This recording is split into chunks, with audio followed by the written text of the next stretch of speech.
Bienvenue sur la chaîne Motard Électrique. Aujourd'hui, on va parler de la marque Alrando. Cette nouvelle marque qui arrive sur le marché français propose un modèle 11 kW équivalent de 125 cm3, donc qui est accessible pour les 16 ans ou simplement ceux avec le permis B et la formation des 7 heures. Je remercie Vert Bleu Compagnie de Bordeaux, donc un revendeur de motos électriques qui a accueilli la marque et organisé cet après-midi. Alors de fabrication chinoise, cette TS Bravo affiche un look à l'italienne. Donc le modèle présenté ici est le modèle de pré-série. Le modèle final sera bien différent. On n'aura pas ce bras oscillant taillé dans la masse. Le flanc de la moto avec le logo sera plus esthétique. Les tubes en relief du carénage prendront la couleur rouge.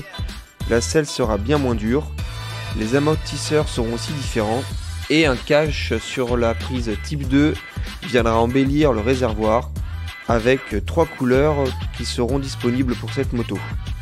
De passage en Europe, Alrando fait son tour des revendeurs pour montrer que cette moto est un projet bien réel, à l'inverse justement des autres marques qui vendent du rêve sur internet. Donc on se retrouve avec quelque chose de concret qui devrait arriver d'ici fin juillet.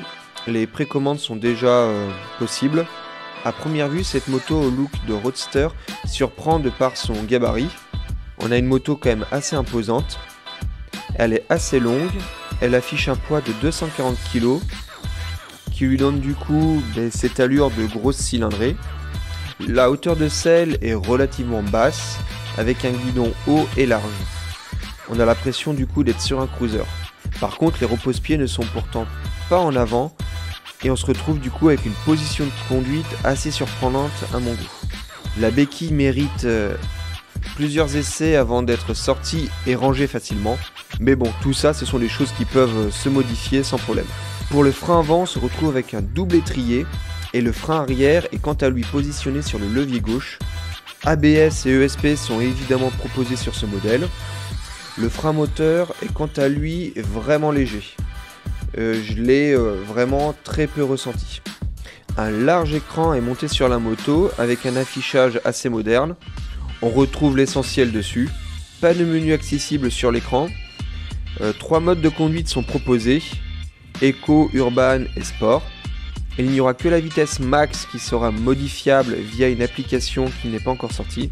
Donc pas de mode custom où l'on peut modifier plusieurs paramètres comme l'accélération ou bien le frein moteur.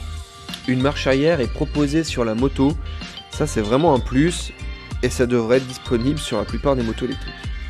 On retrouve un refroidissement liquide pour le moteur et le chargeur, ce qui est assez étonnant pour ce genre de modèle et le prix proposé. Le moteur se situe donc dans le cadre et entraîne la roue par une large courroie, bien plus grosse que les modèles Zero Motorcycle.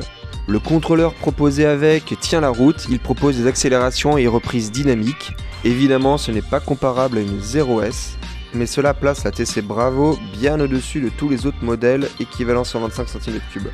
La vitesse max est quant à elle de 135 km/h et le bridage du moteur ne devrait se faire que quand le seuil de la batterie est vraiment bas.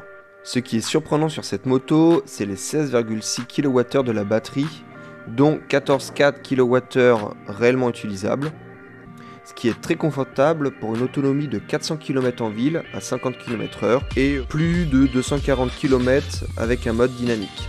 C'est d'ailleurs ce qui explique le poids de la moto, mais pour autant on ne le ressent pas en roulant. L'essai n'a pas été assez long, il n'a duré que 5 minutes, du coup pas de retour sur l'autonomie réelle, mais en vue de la capacité batterie, les chiffres vont tenir leurs promesses.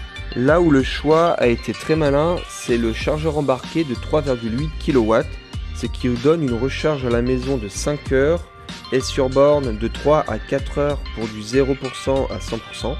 C'est vraiment donc un point fort de la moto, la capacité batterie et son chargeur performant. La prise type 2 est livrée avec la moto et vous trouverez un adaptateur pour les différents branchements sur borne ou à la maison. Par contre, pas de place pour ranger le long câble.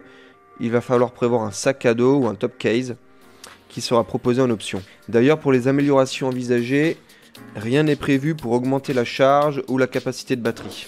J'ai pu donc rouler que sur quelques rues avec ce modèle de pré-série.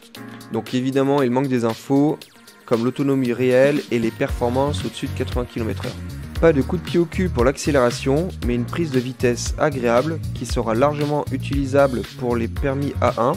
Du coup, ça permet d'avoir de la puissance nécessaire pour franchir le centre-ville ou la rocade en toute sécurité, là où j'ai vraiment du mal avec les autres modèles 11 kW. On est loin des performances du coup d'une 0S en termes de couple, mais pour autant on se retrouve avec un très bon compromis et des performances vraiment acceptables. Cette moto devrait être proposée aux alentours des 10 000 €, ce qui a un très bon rapport qualité-prix en vue de sa batterie et de son chargeur embarqué. Donc c'est une très bonne surprise qui la place pour moi concurrente directe avec la 0S. Alors évidemment, on n'aura pas cette accélération comme une 600 cm3 que propose la californienne, mais l'écart de prix entre les deux est tout de même de 6 000 €. Et vous emmènera bien plus loin, avec un temps de charge bien moindre. A noter tout de même que la garantie de la moto est de 2 ans et 3 ans pour la batterie, avec un kilométrage quant à lui limité.